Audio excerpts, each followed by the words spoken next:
जय जिनेन्द्र सभी को। आवाज आ रही मेरी? चलिए, जिन लोगों की वीडियो बंद है वो भी ऑन कर लें।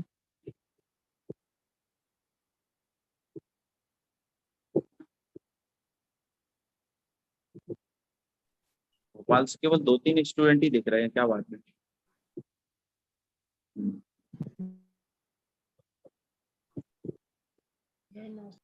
पहले 5 श्लोकों का पाठ कर लेते हैं, ठीक है। पीडीएफ आप लोगों के पास शेयर कर दो, या तो ये देख लो उसमें से। आप इधर बैठे हो, नहीं तो ये इसमें से देख लेना, ठीक है। पीडीएफ आगे बढ़ाते हैं, ठीक है। दूसरी ढाल का अपन पाठ कर रहे हैं। ऐसे मिथ्या द्रग ज्ञान चरण बस, भ्रमत भरत दुख जन्म मरण, ताते इनको तजिए सुजान, सुन तिन संक्षेप कहूँ बखान। लो, इसमें आगे बढ़ाते रहना। ये इसको दे दो निकुंज को, उसको पता रहेगा, जल्दी कर देगा। आप ये ले लो। दूसरा, जीवादि प्रयोजन भूत तत्व सर्वे तिन माहि विपर्ययत्व, चैतन्य को है उपयोग रूप बिन मूरत चिन्ह मूरत उदिगल नव धर्म अधर्म काल, इनते न्यारी है जीव चा, ताको न जान विपरीत मान, करि करहि देह में निज पेचा, मैं सुखी दुखी मैं रंग राव, मेरे धन ग्रह को धन प्रभा, मेरे सुत दिय में सबल दीन, वै रूप सुभग मूरख प्रवीण।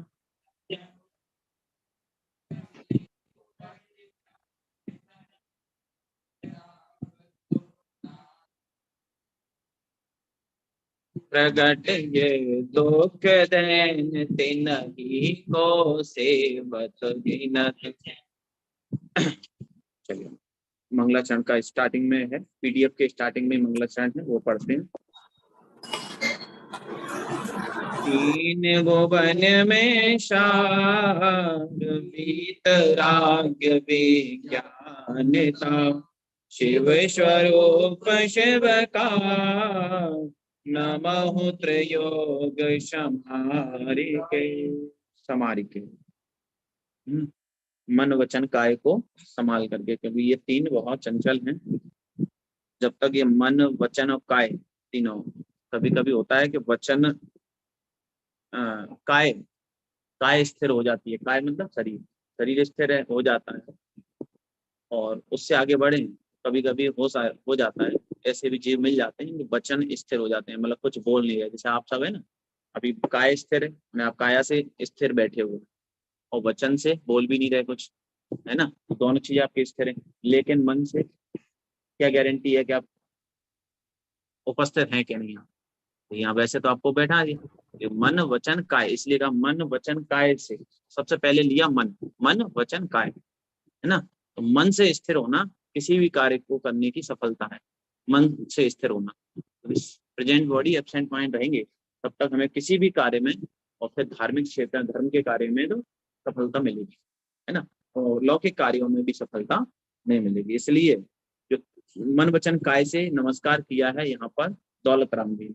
ये छैडाला के रचयिता कौन है ना। कुछ नए नए स्टूडेंट यहाँ भी आए होंगे भोपाल में, तो अपना यहाँ छैडाला का विषय चल रहा है, ठीक है। कौन सा विषय? छैडाला। आज से लगभग 200 साल पहले ये इसकी रचना हुई है, ठीक है। कितने? 200 साल। किसने लिखा है ये? दौलत राम जी ने, है ना। दौलत राम जी ने ये लिखा है 200 साल पहले, जिसका अपन यहाँ स्वाध्याय कर रहे हैं, जिसमें उन्होंने केवल ज्ञान को नमस्कार किया है ना। अर्थ हम पहले कर चुके हैं, विस्तार से चर्चा कर चुके हैं, अभी तो आगे ही बढ़ेंगे, है ना। जो नए आए हैं उनको आगे विषय जब समय मिलेगा कभी तो फिर करेंगे, ठीक है। तो अभी यहाँ केवल ज्ञान को नमस्कार किया। किसको नमस्कार किया? ज्ञान अपने आलू से, है ना। केवल ज्ञान जिसमें सब कुछ, केवल ज्ञान मतलब जिसके ज्ञान में सब कुछ आता है, ऐसा कुछ चीज नहीं छूटी आप कहीं पर भी हो, 3 लोक में कहीं पर भी हो, ऐसी कोई चीज नहीं छूटी है जो केवल ज्ञान का विषय ना हो।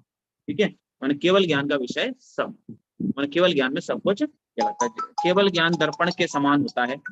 कैसा होता है? केवल ज्ञान दर्पण के जैसे, दर्पण में, दर्पण की समय सारी सीमित है। जो दर्पण का विषय है ना, दर्पण का विषय वो सीमित है। दर्पण यहाँ लगा हुआ है, तो जितना बड़ा दर्पण होगा उतना ही सामने, जो सामने होगा उतना ही दर्शाएगा, ज्यादा नहीं दर्शा सकता ना, साइड में क्या है वो नहीं बताएगा। लेकिन केवल ज्ञान जो है दर्पण की तरह तो है, लेकिन उसका विषय सीमित नहीं। केवल ज्ञान का विषय कैसा है? असीमित है। असीमित माने सब कुछ जानता है, जो सब कुछ जानता है उसे केवल ज्ञान है। केवल ज्ञान में सब कुछ जानने में आता है। और ऐसे केवली भगवान को यहाँ पे नमस्कार, केवल ज्ञान को नमस्कार किया गया है। और उनको नमस्कार क्यों किया गया है? क्योंकि वो इष्ट है। केवल ज्ञान के जो धारी श्री महावीर भगवान है, केवल ज्ञान जिनको, वो हमारे इष्ट हैं, इसलिए सबसे पहले उनको नमस्कार करते हैं। और वो इष्ट हैं, उनके माध्यम से हमको ये सब जिनवाणी, उनके माध्यम से हमें प्राप्त है ना, उनके माध्यम से हमको ये जिनवाणी प्राप्त है। देखो, मैथ आप पढ़ाते हो, रीजनिंग पढ़ाते हो, तो कोई टीचर कहेगा ये किसने पढ़ाया है, तो क्या बताओगे आप? कोई स्टूडेंट कहेगा तो यही तो कहेंगे ना, ये तो अर्पित जी ने पढ़ाया। लेकिन अर्पित जी ने बनाया है क्या मैथ को? मैथ बनाने वाला कौन था? लगा लो अब जो भी है। ठीक है ना। तो ऐसे यहाँ पे दौलत राम जी ने लिखा है, ये अपन कह रहे हैं, लेकिन दौलत राम जी के घर की बात है क्या ये? बोलो, ये जो छह डाला दौलत राम जी के घर की बात है क्या? अरे दौलत राम जी के घर की बात तो छोड़ो, महावीर भगवान के घर की बात नहीं है। घर की, अब उनका घर तो नहीं, लेकिन अपन व्यवहारिक भाषा में समझने को, उनके घर की बात, उनकी देवधनी में आया तो अपन, अभी तो मैं कह रहा था ना कि उनकी वाणी में आया है, सब कुछ उन्होंने लिखा है, वही अपन आगे पढ़ रहे हैं। समझ? तो उनकी वाणी में तो उनका है क्या? बोले उनका भी नहीं। बोले किसका है? फिर बोले आदिनाथ भगवान का होगा, क्योंकि पहले तीर्थंकर कौन से? आदिनाथ ही है ना। पहले आदिनाथ है पक्का? क्यों नमन जी? आदिनाथ है? नहीं, कंफ्यूजन है थोड़ा, नहीं है। ऐसे पूछो तो ऐसा लगता है ना, गलत है। पहले तीर्थंकर तो मतलब ये छह डाला उनके, उन्होंने कही होगी सब कुछ। जैन दर्शन में जो कुछ है वो सब आदिनाथ ने कहा हो? नहीं कहा। तो किसने कहा? ये जो है,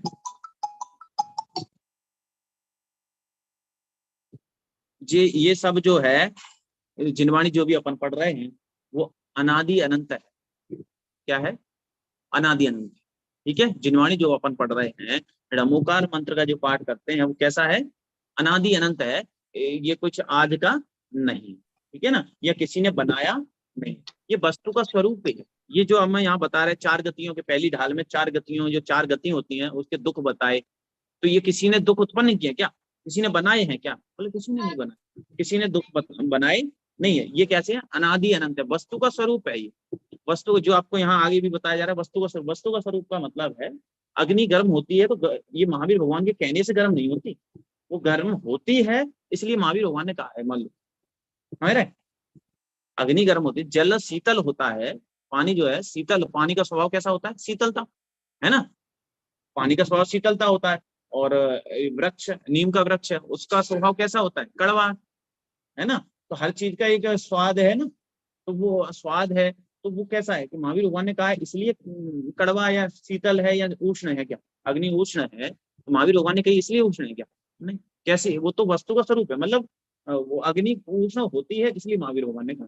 तो ऐसे ही जो सुखी होने का कोई उपाय यहाँ बताया जा रहा है, सच्चा सुखी होने का उपाय, एक सुखी होने का उपाय होता है कि आधा घंटा सो लो, मतलब जो चीज अपन को अच्छी लगती है वो काम कर लो, जो भी चीज आपको अच्छी लगती है वो काम कर लो, तो उससे क्या, कितना सुख मिलेगा?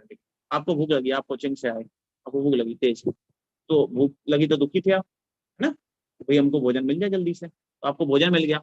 अब आप कितने सुखी हो गए? कितने देर के लिए? वास्तव में तो एक सेकंड के लिए भी नहीं हुए वास्तव में तो, है ना। क्योंकि कहीं ना कहीं भाई आज ऐसा होता वैसा होता, सुखी तो कहीं नहीं हुए, क्योंकि इच्छाएं कभी खत्म नहीं है, खत्म नहीं होती, सुखी तो नहीं। लेकिन फिर भी अपन मान लो, कल्पना कर लो थोड़ी सी, ठीक है परिणाम शांत हो गए थोड़े से, तो कितनी देर के लिए हुए? तो वो यहाँ पर एक एक मिनट के सुख के लिए या एक दिन के सुख के लिए चर्चा नहीं चल रही। यहाँ जो अपन जिनवाणी पढ़ रहे थे, वास्तव पहले तो अनंत काल सुखी कैसे हो, अनंत काल के लिए। अनंत काल समझ रहे? अनकाउंटेबल। जो माइक जिसका ऑन है माइक बंद कर लो।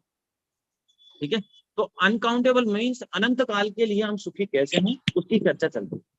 और जो अनंत काल के लिए सुखी कैसे हों उसका पुरुषार्थ करेंगे हम, उसके लिए प्रयास करेंगे, प्रयास में रह करके, प्रयास में रहकर किसका प्रयास करेंगे? अनंत काल के सुख के लिए। तो फिर 1 घंटे के लिए सुख मिलना कौन सी बड़ी बात है? जो व्यक्ति, आप यूपीएससी की तैयारी कर रहे हैं, अब आपके लिए रीट का एग्जाम देना या 10th क्लास 12th क्लास का एग्जाम देना, ये कोई बड़ी बात होगी क्या? वहां पे बड़ी बात होगी? अरे भैया, यूपीएससी की तैयारी तो सरल है, लेकिन 10th 12th की नहीं कर सकते, ऐसा है क्या? नहीं हो सकता है। जो यूपीएससी की तैयारी कर रहा है उसके लिए 10th 12th और सामान्य कंपटीशन के 1 डे जो एग्जाम होते हैं, उनके लिए कोई इंपॉर्टेंट है? वो नॉर्मल निकाल लेंगे, वो तो ऐसे ही निकाल सकते हैं कि नहीं निकाल सकते? ऐसा ही है, जो अनंत काल के सुख की यहाँ पे चर्चा वो सुनेगा, समझेगा, है ना, अनंत काल के लिए, तो फिर 1 दिन सुखी होने में उसको कोई आपत्ति नहीं होगी। वो 1 दिन के अभी सुख उससे प्राप्त होगा, इसी मार्ग से, इसी जिनवाणी के मार्ग से हमको 1 दिन का 2 दिन का लौकिक, माने लौकिक जो सुख की वांछा करते हैं अपन, जो यूपीएससी क्लियर करने की अपन बात कर रहे हैं, पढ़ने की लिखने की सफलताएं की बात कर रहे हैं, वो लौकिक सिद्धि भी इस ग्रंथ के माध्यम से, इस वस्तु के स्वरूप को समझने से वो लौकिक सिद्धियां भी होती है, ऑटोमेटिक होती है, लेकिन रुचि से सुनने से, श्रद्धान पूर्वक सुनने से। कैसे? ऐसे नहीं सुन लेंगे तो हो जाएगा काम, है ना। सुनने को तो यहाँ तो ऐसे बहुत सारे जीव है, अभी अपने जो एटमॉस्फेयर दिख रहा है, ये जो स्पेस खाली दिख रहा है, यहाँ पे बहुत सारे जीव है, ये भी सुन रहा है, सुन रहे हैं ना, मैं बोल रहा हूँ तो सुन ही रहे, है ना। तो लेकिन उन्हें शांति मिलेगी क्या? जब तक आप श्रद्धा पूर्वक, रुचि पूर्वक नहीं सुनेंगे, तब तक सुनना कार्यकारी नहीं, फलदायक नहीं होगा। ठीक है, तो ये अपनी दूसरी ढाल में, इसमें अपने दुख के कारण बता रहे हैं, मतलब बीमारी के कारण बता रहे हैं कि आप बीमार हैं सब। पहली ढाल में तो आपको बता दिया था कि आप सब बीमार हैं, लेकिन क्या बीमार है? मोह रूपी शराब पी रखी है हमने, अनादिकाल से मोह रूपी शराब को पी रखा था, अब हमको इसे छोड़ना है ना। ये बीमारी थी हमें, 4 गतियों में भ्रमण की बीमारी थी हमको, हम चारों गतियों में क्या कर रहे थे? भ्रमण कर रहे थे, भटक रहे थे, भ्रमण भटक, है ना, भटक रहे थे चारों गतियों में। तो अब वो चारों गतियों में, 4 गतियों में, और यहाँ पर ने ये भी पिछली ढालों में पढ़ा है कि चारों गतियों में क्या है? दुख ही दुख था। तो वहां भटकते भटकते हम दुखों को क्या कर रहे थे? सहन कर रहे थे, ठीक है ना, दुखों को सहन कर रहे थे। अब कहा कि दुख से छूटने का उपाय तो आगे की ढाल में बताएंगे, लेकिन ये भटक क्यों रहे थे? रीजन क्या है आपके दुख का? रीजन क्या है?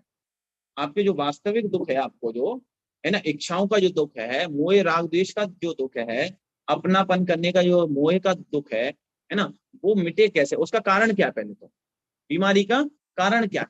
4 गतियों में भटकने का कारण क्या है? वो कारण यहाँ बताया पहले छंद में, तो मिथ्या दर्शन, मिथ्या ज्ञान, मिथ्या चारित्र कारण बता ही दिया है। ठीक है, उसकी विस्तार से अपन पहले छंद की चर्चा कर चुके हैं। अब दूसरे छंद पे अपन आते हैं, तो उसमें मिथ्या दर्शन का वर्णन चल रहा है। किसका चल रहा है? मिथ्या दर्शन। मिथ्या माने झूठा, है ना। तो कल डॉक्टर जी ने पहली बारी क्लास नहीं बराबर पकड़ लिया, बहुत अच्छी बात। मिथ्या माने झूठा, झूठा ज्ञान, झूठी श्रद्धा तो हमको अनादिकाल से है ही।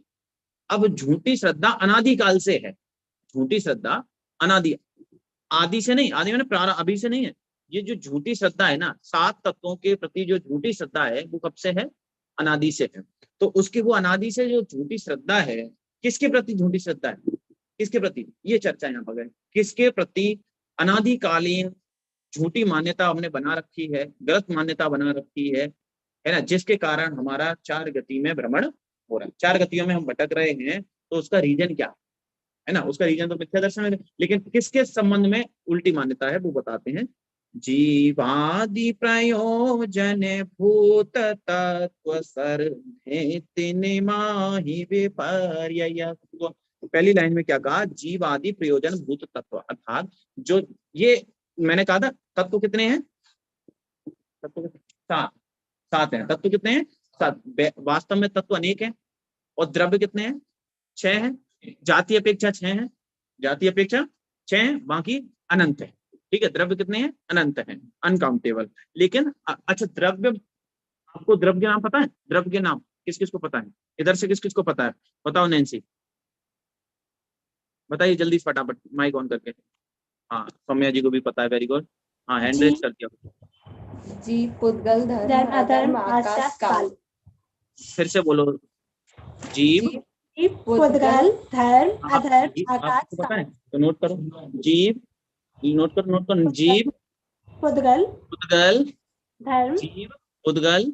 अब मुझे पता नहीं, नैन्सी है ना, बता देना आप। जीव, पुद्गल, उसके बाद धर्म, द्रव्य, है ना, उसके नाम आगे वैसे भी आएंगे। तो जीव, पुद्गल, धर्म, अधर्म, आकाश, काल, है ना। आकाश आप नहीं, ये आकाश है, और ऊपर वाले आकाश की भी बात नहीं है, वो रूपी आकाश है, अभी आगे आएगी चर्चा करें। आकाश, ठीक है, ये आकाश और काल, ये आपको बता दूं, ये 6 द्रव्यों की भी बड़ी विशेषता है। जब विस्तार से और चर्चा तो करेंगे ही। 6 द्रव्य के नाम याद कर लेना, सबको याद होना चाहिए, है ना, किसी से मैं पूछूंगा तो ये 6 द्रव्य, आप इन 6 द्रव्य के अलावा दुनिया में बता दो क्या है। इन 6 द्रव्य के अलावा अर्पित जी, कल का होमवर्क है आपका, आप इस दुनिया में ये सर्च करके लाएंगे कोई, ये इन 6 द्रव्यों के अलावा क्या है, माने ये 6 द्रव्यों का नाम ही है विश्व। 6 द्रव्यों के समूह को विश्व कहते हैं, डेफिनेशन नोट, 6 द्रव्यों के समूह को विश्व कहते हैं, है ना। थोड़ा विषय से अलग हो रहा है लेकिन कोई नहीं है, कहीं ना कहीं है ही विषय का। 6 द्रव्यों के समूह को विश्व कहते हैं। अब बताओ, सबका अर्पित जी का नाम ले लिया मैंने, बाकी सबका होमवर्क है, इधर भोपाल वाले आप सबका होमवर्क है, आपको ऐसी कोई चीज लेके आना है जो इन 6 द्रव्यों में नहीं आती, ठीक है, बता दो आपको। जीव, पुद्गल, धर्म, अधर्म, अभी तो आधा तो पता ही नहीं होगा, कहेंगे जीव पुद्गल तो पता है, थोड़ा सा पुद्गल माने अजीब समझ लो थोड़ा सा ना, जीव और पुद्गल, बाकी तो पता ही। धर्म अधर्म क्या है, धर्म ऐसा लग रहा है वो धर्म जैन धर्म है ना, अलग नहीं, ये वो धर्म नहीं है। जीव, पुद्गल, धर्म, अधर्म, आकाश, आकाश को भी आपको वो लग रहा है, तो वो लग रहा हुआ ये सामने बैठे वो आकाश जी, नहीं, दोनों ही नहीं, आकाश का अर्थ अभी आगे आएगा, ठीक है। आकाश और काल, काल में तो अपन सामान्य समझते हैं जो समय चल रहा है ना, परिवर्तन, जो समय का परिवर्तन हो रहा है उसी काल कहते हैं। इनके अलावा इस दुनिया में आप कोई भी चीज लाना अर्पित जी, ठीक है निकुंज, ठीक है, इसके अलावा वास्तव में कुछ है नहीं है। अच्छा, इसके अलावा इतनी संक्षिप्त परिभाषा कौन दे सकता है, जो सबको जानता है वही दे सकता है। ये आपका अर्पित जी, अब नरक में तो हमें याद नहीं है, और नरक में तो हम जा नहीं सकते, स्वर्ग में हम जा नहीं सकते, वहां का कैसे पता करें, हम तो 3 लोग की बात कर रहे, दुनिया में नहीं, पूरे नरक में चले जाओ आप, तो स्वर्ग में चले जाओ, कहीं पर भी चले जाओ, और मोक्ष में भी चले जाओ ऊपर, जहाँ वहां भी भगवान बैठे हुए हैं सिद्ध शिला पर, अभी वहां भी जाओ, तो इन 6 के अलावा कुछ नहीं मिलेगा। और इन 6 में से, अब ये नहीं है कि गारंटी हो कि पूरे ही हो, 6 में से जो 1 2 भी हो सकते, 3, इन 6 से बाहर कोई चीज नहीं होगी दुनिया में, है ना, एक चैलेंज है समझने वाला विषय है, 6 के अलावा कुछ नहीं है। और संक्षिप्त में करूँ ना, और इसको संक्षिप्त में भी कर सकता हूँ, द्रव्य, गुण और पर्याय, 3 शब्द ले लो, इनके अलावा इस दुनिया में कुछ नहीं है, और संक्षिप्त कर दिया इसको। अब इसके लिए अपन करेंगे, है ना, चर्चा विशेष। और द्रव्य, गुण, पर्याय, द्रव्य, गुण, पर्याय आप सर्च करके लाओ, मैं बता दूंगा ये क्या है, आपको समझ नहीं है तो मैं बता दूंगा, ये द्रव्य के, गुण के, पर्याय। वो जिस वस्तु पे हाथ रखोगे, जिस वस्तु पे नजर रखोगे आप, जिसको भी आप फील करोगे, वो कोई ना कोई द्रव्य या कोई ना कोई द्रव्य गुण पर्याय में से होगा, ठीक है ना। चले जीवादि प्रयोजन भूत। अच्छा, प्रयोजन भूत किसे कहते हैं, प्रयोजन भूत की चर्चा चल रही ना।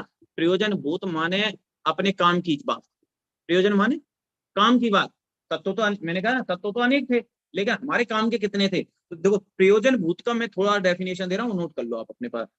जिनके सम्यक ज्ञान, श्रद्धान, आचरण के बिना, सब लोग नोट कर रहे हैं ना, पूछूंगा मैं अभी किस किसने नोट किया। जिनके सम्यक ज्ञान, श्रद्धान, आचरण के बिना दुख दूर न हो, दुख दूर न हो, अथवा सुखी न हो, अथवा सुखी न हो, उसे प्रयोजन भूत कहते हैं, उसे प्रयोजन भूत तत्व कहते हैं, उसे प्रयोजन भूत तत्व कहते हैं। मनाली क्या लिखा डेफिनेशन, बोलो। जिनके सम्यक ज्ञान, श्रद्धान, आचरण के बिना दुख दूर ना हो और सुख ना हो, सुख प्राप्त ना हो, अथवा सुख प्राप्त ना हो, उसे क्या कहते हैं। आप प्रयोजन समझ रहे हैं आप कितने इंपॉर्टेंट हो गए, माने इनको समझे बिना, आज तक हम 4 गतियों में भटक रहे थे ना, वो इन्हीं को समझे बिना भटक रहे थे। माने इन 7 तत्वों को हमने नहीं समझा था, इन पर श्रद्धान नहीं किया, और उल्टा विपरीत श्रद्धान किया, उल्टा श्रद्धान किया, इसलिए हम 4 गतियों में भटक रहे थे। समझ रहे हैं। क्या डेफिनेशन लिखी निकुंज, पढ़ के बताओ जोर से थोड़ा। इनके सम्यक ज्ञान, दुख पूरा ना हो, मतलब दुख पूरा करना है।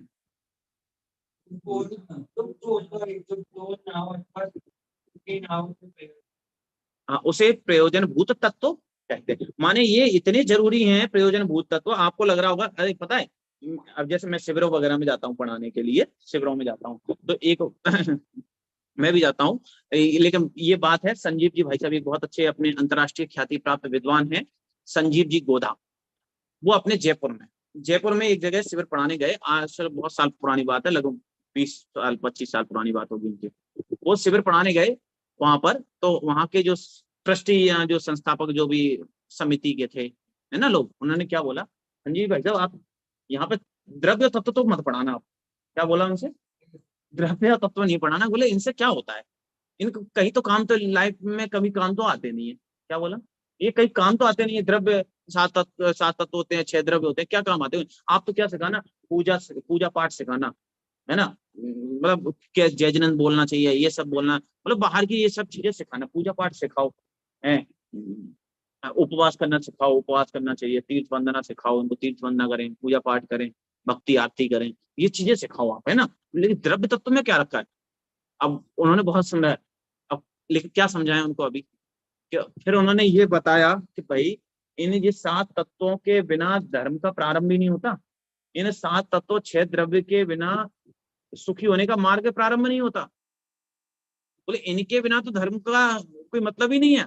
आप अगर पूजन कर रहे हैं और 7 तत्वों के बारे में नहीं पता है तो वो पूजन करना व्यर्थ है आपकी। इतना इंपोर्टेंट विषय था, लेकिन उनको नहीं, उनको क्या काम किया, बोले सब कुछ काम तो ये 4 गतियों में जो भटक रहे हैं, ये जो दुख सहन कर रहे हैं, जन्म मरण के दुख सहन कर रहे हैं, बार बार जन्म हो रहा है, बार बार मरण हो रहा है, हर अनंत काल के लिए निगोद में चले गए तो एक समय में 18 बार मरण हो रहा है उनका, है ना, 18 बार जन्म रहे, 18 बार मर रहे, एक सांस में 18 बार जन्म मरण हो रहा है। ये सारे दुखों की जड़ तो ये 7 तत्वों के प्रति विपरीत श्रद्धा, उल्टी श्रद्धा ही थी। और आप कह रहे हैं क्या कि 7 तत्व मत पढ़ाना, इसके बाद आप तो जय जैन पढ़ाओ, अच्छे कैसे कपड़ा पहनने चाहिए, क्या खाना चाहिए, कैसे खाना चाहिए। अरे भाई साहब वो तो हम बताते ही हैं साथ में, लेकिन सबसे इंपॉर्टेंट तो ये है, धर्म तो यहाँ से प्रारंभ होता है। धर्म की पहली सीढ़ी, अभी अपन यहाँ पे आगे और पढ़ेंगे, धर्म की पहली सीढ़ी का है सम्यक दर्शन को। धर्म की पहली सीढ़ी क्या है, याद रहेगा, नोट कर लो। धर्म की पहली सीढ़ी किसका है, धर्म की पहली सीढ़ी को सम्यक दर्शन को कहा है। माने सम्यक दर्शन, और अपन को सिंपल समझ लो, सम्यक दर्शन दूल्हा है, सम्यक दर्शन दूल्हा है। और बाकी आपके ये व्रत पूजा है ना, व्रत पूजा जो भी है ना, पूजन वगैरह विधान पंचकल्याण जो भी है सब, ये सब बारात है। बिना दूल्हा की बारात देखी आपने, बिना दूल्हे की बारात देखी। अगर दूल्हा ना हो उसको बारात कौन कहे, बोलो, वो तो किसी का जनाजा भी हो सकता है, बोलो क्यों भाई, बिना दूल्हा ही नहीं हो। ऐसे ही सम्यक दर्शन धर्म की पहली सीढ़ी है, पहला सोपान है।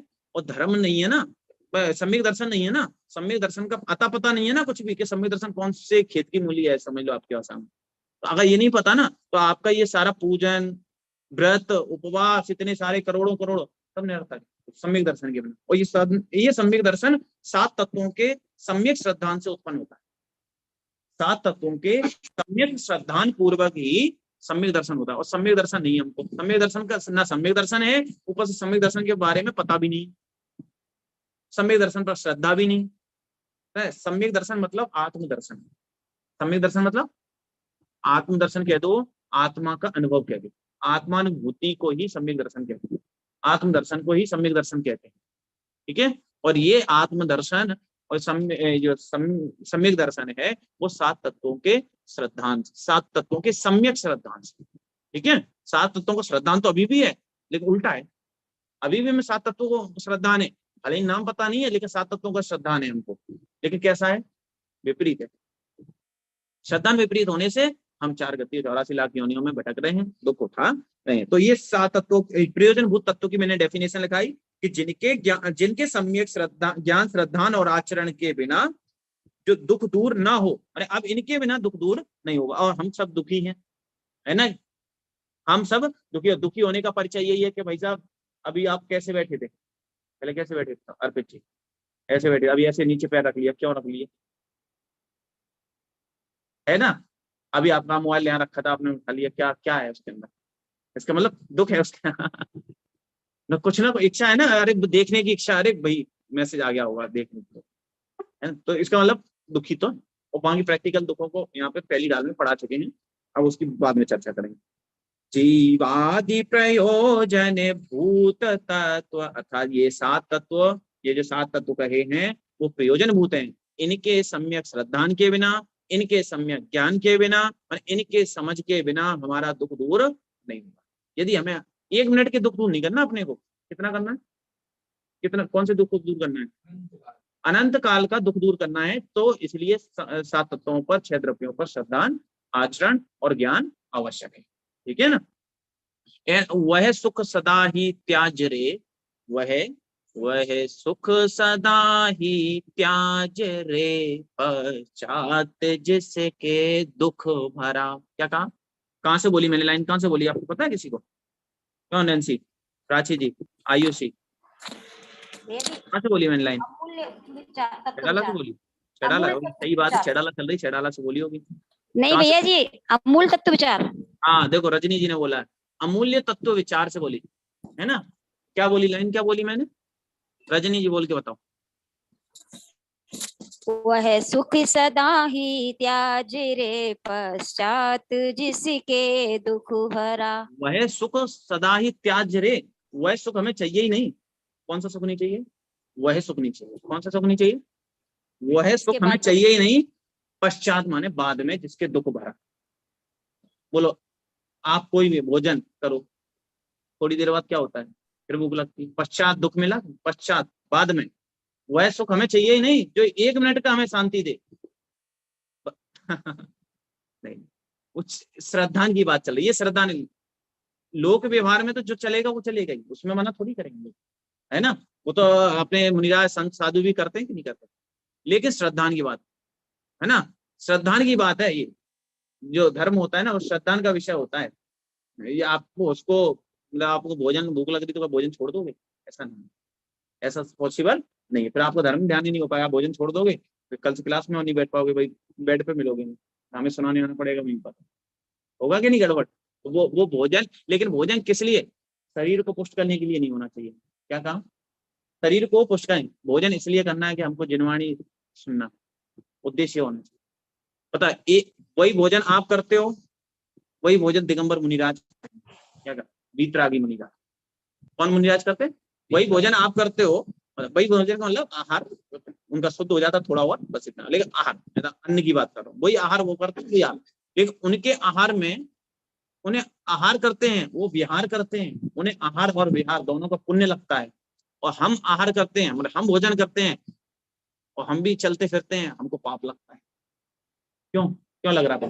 क्यों? उनका आहार करना मजबूरी है, वो आहार करते हैं मजबूरी से कि भैया अगर नहीं करेंगे तो शरीर की स्थिति नहीं रहेगी ठीक, हम स्वाध्याय नहीं कर पाएंगे। समझ रहे हैं बात को? इसलिए वो क्या करते हैं, आहार करते हैं। और हम इसलिए करते हैं, थोड़ा सा हमको क्या बनना है, मोटा होना है, पतला होना है, डाइट भी कर रहे हैं, उपवास भी कर रहे हैं, तो क्यों कर रहे हैं?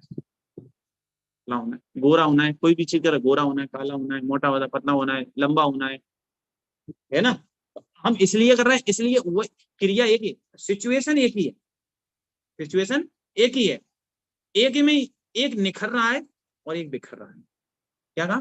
सिचुएशन एक ही है, अपना माहौल एक ही है, प्रयास एक ही है भाई। जयपुर का प्रयास एक ही है, इधर भोपाल का प्रयास एक ही है। अब उसमें कुछ स्टूडेंट क्या कर रहे हैं, निखर रहे हैं, है ना, सफल हो रहे हैं, बढ़ रहे हैं आगे, और कुछ बिखर रहे हैं। मतलब भोजन अच्छा नहीं बनता यहाँ पे, फंस गए। आधा घंटा तो ये खा जाते हैं हमारा, समझ रहे हैं? आधा बिखर रहे है ना, आधे। अरे भाई साहब, ये समस्याएं बोलो है क्या नहीं है? अब सिचुएशन एक ही है। अब क्यों निकुंज,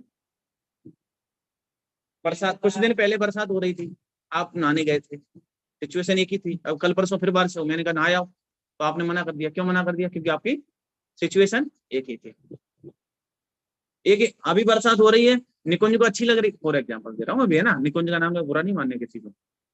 अभी बरसात हो रही है, फॉर एग्जाम्पल, अभी नहीं हो रही लेकिन मान के चलो हो रही, तो इसमें निकुंज खुश हो गया भाई, या सब लोग खुश हो गए, चलो बढ़िया नहाते हैं, मजे आए। और उधर मान लो किसी के खेत में अनाज पड़ा है, सिचुएशन एक ही है, वो दुखी हो रहा है। हम सोच रहे हैं हमें गर्मी लग रही है, हम सोच रहे हैं गर्मी लग रही है, भगवान बारिश हो जाए, हे भगवान बारिश हो जाए। और उधर किसान एक सोच रहा है, अरे बारिश ना हो जाए, बस 1 दिन और रुक जाओ, मैं ये अपना अनाज समेट लूं, अगर बरसात होगी उसका अनाज मिल। सिचुएशन एक ही है, कोई दुखी है कोई सुखी है। तो सिचुएशन दुख सुख का कारण नहीं है। सिचुएशन मतलब परिस्थिति, जो अपन कह रहे थे ना, नरक में दुख नहीं है, नरक की तो परिस्थिति बताई, दुखी तो वो है जो होना अपनी मान्यता से दुखी है। दुखी अपनी मान्यता से, कोई परिस्थिति आपको दुखी नहीं कर सकती। आप समझ लो, आप बरसात हो रही बाहर, बाहर क्या हो रही, बरसात हो रही, उसमें आप चाहो तो सुखी हो जाओ और आप चाहो तो दुखी हो जाओ। बरसात किसी सुख दुख का कारण नहीं है। बरसात भोजन किसी के सुख दुख का कारण नहीं है, बरसात किसी का सुख दुख का कारण नहीं है, प्रयास ये किसी के सुख दुख का कारण नहीं है। आपकी मान्यता सुख दुख का कारण है। आप इसके प्रति अगर सम्यक थिंकिंग होगी, पॉजिटिव थिंकिंग होगी, तो आप प्रसन्न रहेंगे, यहाँ पर प्रसन्नता से अपना समय व्यतीत करेंगे, ठीक है। और यदि नेगेटिव थिंकिंग होगी तो दुखी रहेंगे। आपकी मान्यता में दुख है। आप सुख दुख जो है ना, वो आपकी मेंटेलिटी में, आपकी मान्यता में, आपके अभिप्राय में सुख दुख हो सकता है, लेकिन जगत में कहीं भी सुखी दुख, आपको दुनिया का कोई भी पर्सन, कोई भी परिस्थिति आपको दुखी नहीं कर सकती। हम जो दुखी होते हैं, हम तो कहते हैं भगवान महावीर भी उतर के आ जाए, वो हमको दुखी नहीं कर सकते। एकदम यहाँ तक, अब बोलो कौन कर सकता है दुखी? जब तक हम नहीं दुखी होंगे ना, तो हम दुख के खोजी हैं। जहां जाते हैं दुख की खोज कर लेते हैं। बढ़िया, देखो यहाँ एसी है, एसी तो है लेकिन चल नहीं रहा, बोला तो था एसी था लेकिन चल नहीं, क्यों भाई, है कि नहीं? कर लो खोज, सुखी रहना है, थोड़ा सा प्रसन्न दो, ठीक है, हो जाएगी सही 1-2 दिन में, है ना। चलिए, समय हो गया है। अपन पहली लाइन कंप्लीट हो गई है अपनी, कि अनादिकाल से क्या कहा, ध्यान रखना हो। अनादिकाल से क्यों दुखी हैं, क्यों 4 गतियों में भ्रमण कर रहे हैं हम? क्योंकि हमने जीवादिक 7 तत्वों के श्रद्धान सम्यक नहीं किया। हमने 7 तत्वों को नहीं समझा, हमने 7 तत्वों का ज्ञान नहीं किया, 7 तत्वों का श्रद्धान नहीं किया, 7 तत्वों का आचरण नहीं किया। इस कारण से हम दुखी हैं। हम क्या कर रहे हैं, और निज का अंश पर में मिलाते हैं, निज का अंश पर में मिलाते हैं और पर का अंश निज में मिलाते हैं। और एग्जाम थोड़ा सा इसको लास्ट समझ लेते हैं, ठीक है ना। जो अज्ञानी है उसके दुख का ये इसी का उदाहरण है, फिर आगे इसकी विशेष चर्चा करेंगे। कीचड़ में सोना गिर गया, आपकी अंगूठी थी ना आकाश जी, कहाँ गिर गई? कीचड़ में गिर गई। अब आकाश जी सर पकड़ के बैठ गए, कीचड़ में गिर गई, कीचड़ में गिर, कोई नहीं है, फ्री है, उठा सकते हैं अब उसको। अभी कीचड़ में गिर गई, ठीक है ना, कीचड़ में गिर गया, आकाश जी दुखी। और अब एक अज्ञानी आ गया वहां पर, सोने का पार की, तो सुखी है। क्या क्या क्या बिगड़ा उसमें, बोलो क्या बिगड़ा? अज्ञानी को लग रहा है कि वो तो उसमें कीचड़ में गिर गई है, सोना खराब हो गया, सोना कम हो गया होगा उसमें से। लेकिन भाई साहब, न तो कुछ खराब हुआ है उसमें, उठाता भी है तो उसमें कीचड़, अरे अरे भाई साहब, कुछ 1% उसकी कीमत कम नहीं हुई है, 1%। बस एक बार उसको शुद्ध पानी की आवश्यकता है, 1% कीमत कम है। ऐसे ही ये जीव, मैं जीव हूँ, कौन मैं? कौन? मैं जीव हूँ कि आप जीव है? आप भी जीव है ना, ज्ञान है आप में, ठीक है। सुख दुख का अनुभव होता है। अरे जीव की परिभाषा याद कर लो भाई, अब नए लोग हैं तो आप ये 2 लोग तो याद ही करो, आपको शायद पता होगा थोड़ा बहुत। जो जानता, हाँ आप बताओ आकाश जी, नोट करो भैया, जीव की परिभाषा इंपॉर्टेंट है, क्योंकि हम जीव हैं और जीव की पूरी चर्चा यहाँ आज से शुरू हुई ना, आज आप आए और आगे भी चर्चा जो सुनेंगे जीव की चलेगी पूरी चर्चा। सुखी किसको होना है, बोलो, जीव को होना है कि शरीर को होना है? क्यों भैया, आपको टी-शर्ट को सुखी होना है क्या? नहीं, किसको होना है? जीव को सुखी होना है, मुझे सुखी होना है। जीव माने मैं, है ना, शरीर को। जो जानता देखता है, सुख दुख का अनुभव करता है, उसे जीव कहते हैं। क्या काम है? अज्ञानी जीव के लिए सोना, अरे भाई साहब सोना गिर गया, खराब हो गया, कोई 1% खराब नहीं हुआ अज्ञानी के पास जब। ऐसे ही हमारा जो जीव है वो अनादिकाल से 4 गति रूपी कीचड़ में पड़ा हुआ है, ये शरीर रूपी कीचड़ में पड़ा हुआ है, 4 गति रूपी कीचड़ में पड़ा है। अज्ञानी दुखी है, हाय 4, लेकिन कितनी कीमत कम हुई, बोला इस जीव की कितनी कीमत कम हुई? आपके जो जीव है, जो सुख दुख का अनुभव करता है आपका जीव, उसकी कीमत कुछ कम हो गई क्या? अरे भाई साहब, ये सोना है, हीरा है, सोना नहीं हीरा, और ये हीरा है और इसकी कीमत कभी कम नहीं होगी। आप 4 गति 84 लाख कीचड़ में भले पड़ा है, लेकिन इसकी कीमत कभी कम नहीं, तो इसकी कीमत कम नहीं होती, इसलिए इसका बहुमान करें। मैं जीव हूँ, इसकी महिमा आनी चाहिए हम सभी को। हमें ये जैन धर्म मिला है ना, यहाँ अपनी चर्चा सुनने को मिल रही है हमें, तो इसका हमें बहुमान आना चाहिए और इसका चिंतन मनन हो कि मैं जीव हूँ और जीव को जानकर पहचान कर 7 तत्वों की श्रद्धान पूर्वक सम्यक दर्शन प्रकट कर हम मोक्ष दशा को प्रकट करें, सच्चे सुख को प्राप्त करें।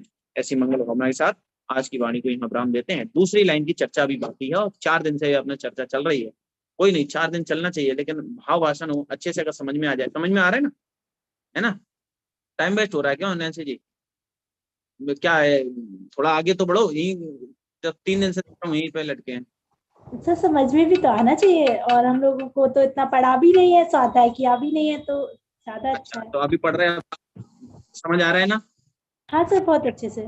कोई क्वेरी हुआ करे तो अपने पास आधा घंटा का समय रहता है। क्वेरी को आप अपने यहाँ शुभम जी है ना, शुभम जी यहाँ कोई, उनको क्वेरी लिख कर भेजो, ठीक है? तो मुझे सेंड करेंगे, मैं आपको क्वेरी को जो समाधान होगा वो यहाँ कर दिया करूंगा, ठीक है? बोले द्वार संघ में जिनवाणी माता की, अंतर्मुख मुद्रावन सर्व जिनेन्द्र भगवंतों की, 3 कम 9 करोड़ बीतरागी भावलिंगी संतों की, अहिंसामयी महान जैन धर्म की,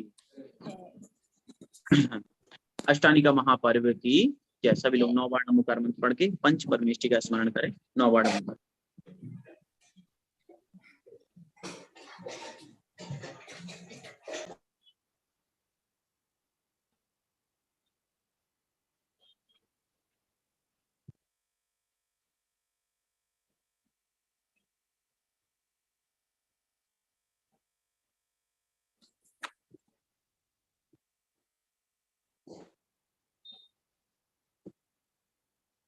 दूसरी ढाल चालू हो गई है तो इसका पाठ करते रहें, ठीक है ना? 2 श्लोक हो गए तो दोनों का पाठ करें। सुबह उठ करके इनका पाठ जरूर कर लिया करें। 2 मिनट लगते हैं पाठ करने में, ठीक है ना? पाठ कर लेंगे, आपको याद भी होगा और परिणाम भी अच्छे रहेंगे अपने कहीं ना कहीं, ठीक है? एक साथ बोलिए जय जिनेन्द्र। जय जिनेन्द्र सभी को। जय जिनेन्द्र।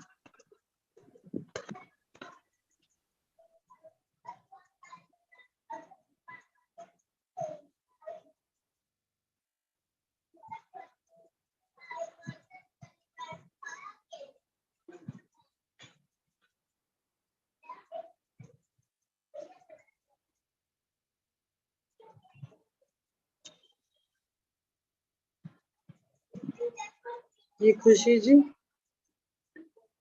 खुशी जी। जय जिनेन्द्र सभी को। जय जिनेन्द्र मैम। जय जिनेन्द्र।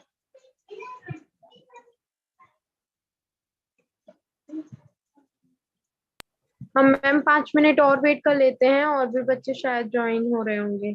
ओके।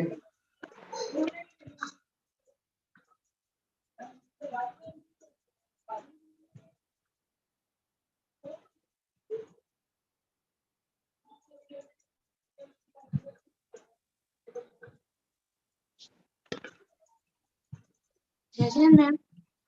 जय जिनेन्द्र। मैम कल क्लास ज्वाइन नहीं हो रही थी, बाल बहुत भागती थी। व्यवस्थित मांडी घालून बस।